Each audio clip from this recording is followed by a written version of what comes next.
आज के सेशन का बेसिकली हमारा नाम होगा ग्रुपिंग।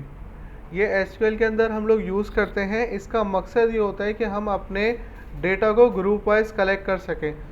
फॉर एग्ज़ाम्पल, कराची में कितने लोग हैं, कितने मेल हैं, कितने फीमेल्स हैं, उन सब का डेटा गैदर करने के काम आता है। उन सब की सैलरी कैलकुलेट करने में, प्रॉफिट कैलकुलेट करने में। तो इसके लिए हम क्या करते हैं, ग्रुपिंग सेट का इस्तेमाल करते हैं एसक्यूएल के अंदर। तो उसके लिए मैंने सबसे पहले क्या किया हुआ है, यहाँ पर मैंने पहले से डेटा को गैदर करके रखा हुआ है। तो मैं यहाँ से चला जाता हूँ और इस वाले पूरे डेटा को सेलेक्ट करके एसक्यूएल के अंदर लेके आ जाता हूँ और इसको जल्दी से क्या करूँगा, एग्जीक्यूट कर दूँगा F5। अच्छा, ये बोल रहा है भाई इस नाम की डेटाबेस आपके पास पहले से बनी हुई है। तो मैं एक काम करता हूँ, यहाँ पे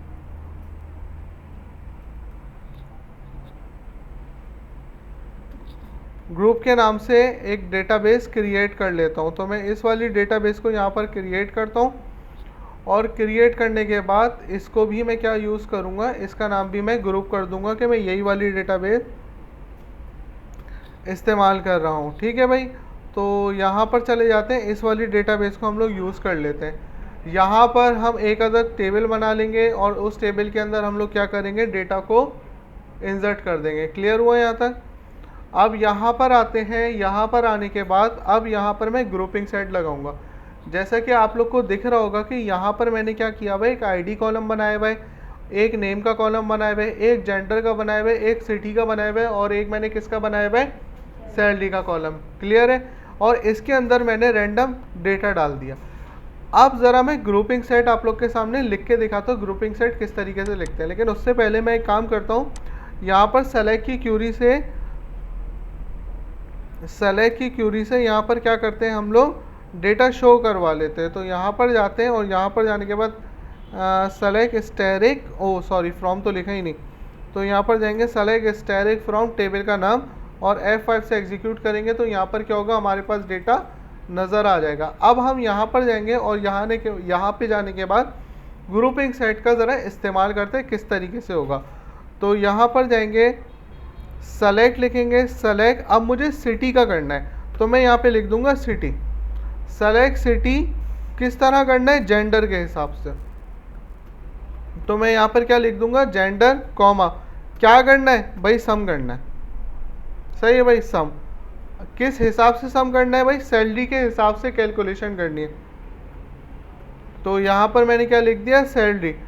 अब सैलरी के कॉलम का एक निकनेम रख दूंगा, मैं एलाइस कर दूंगा। ये मैंने आप लोग को बताया है एस। तो मैं यहाँ पर एलाइस और इसका नाम रख देता हूँ टोटल अंडरस्कोर सैलरी।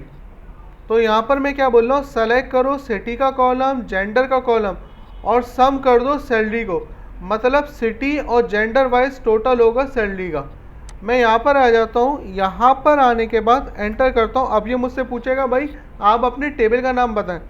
तो मैं बोलूँगा फ्रॉम और यहाँ पर क्या आ जाएगा, ये मेरे टेबल का नाम।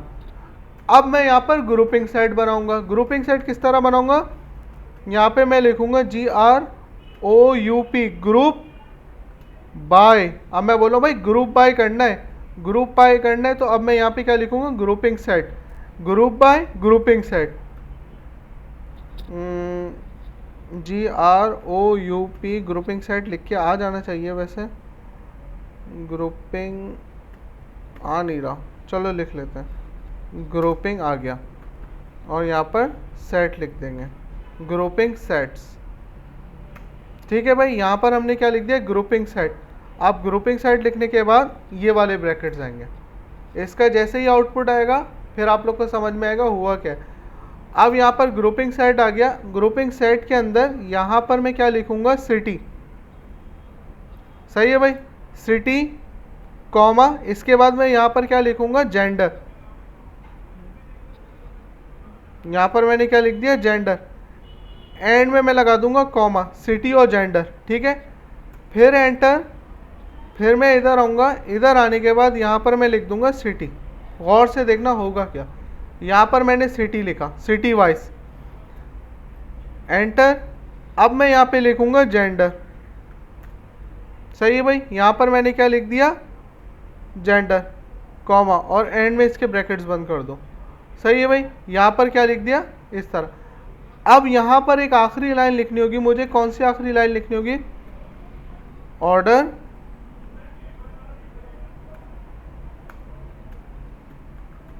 ऑर्डर बाय ग्रुपिंग,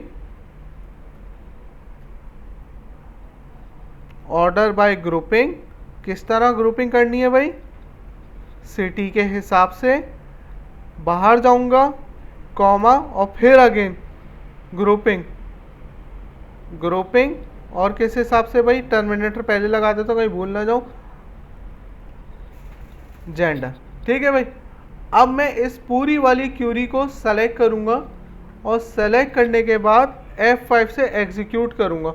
तो आप लोग देखोगे यहाँ पर क्या हुआ, सबसे पहले इस्लामाबाद में जितने मेल एम्प्लॉय थे उन सब की सैलरी कैलकुलेट हो गई, कराची में जितने मेल थे उन सब की सैलरी कैलकुलेट हो गई, कराची में जितनी फीमेल्स थी उनकी हो गई, लाहौर में जितनी फीमेल्स थी उनकी हो गई, इस्लामाबाद में टोटल ये आया, कराची का मेल फीमेल का टोटल ये आया, लाहौर में मेल फीमेल का टोटल ये आया, ओवरऑल फीमेल का ये रिकॉर्ड आया, ओवरऑल मेल का ये रिकॉर्ड आया, और एंड में टोटल वैल्यू आ गई।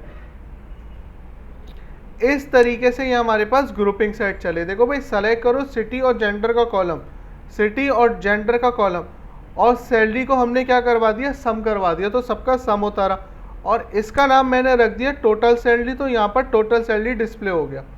अब वो पूछेगा कौन से टेबल में से, मैं बोलूँगा भाई इस वाले टेबल में से। अब ग्रुपिंग सेट किस तरह बनने, पहले सिटी वाइज, सिटी और जेंडर वाइज क्या होगा? टोटल होगा, सिटी और जेंडर वाइज टोटल होगा। लाहौर में जितनी फीमेल्स थी उनका होगा, लाहौर में जितने मेल थे उनका होगा, उसके बाद सिटी वाइज होगा, उसके बाद टोटल जेंडर होगा, और उसके बाद एंड में क्या आ जाएगा हमारे पास? सबका टोटल आ जाएगा। क्यों? क्योंकि सिटी वाइज हम टोटली वैल्यू निकाल लें, जितने सिटी में जो कुछ है उन सबका टोटल आ गया। ठीक है भाई, आ गया समझ में? नहीं आया? चलो बैठो, इसकी प्रैक्टिस करो।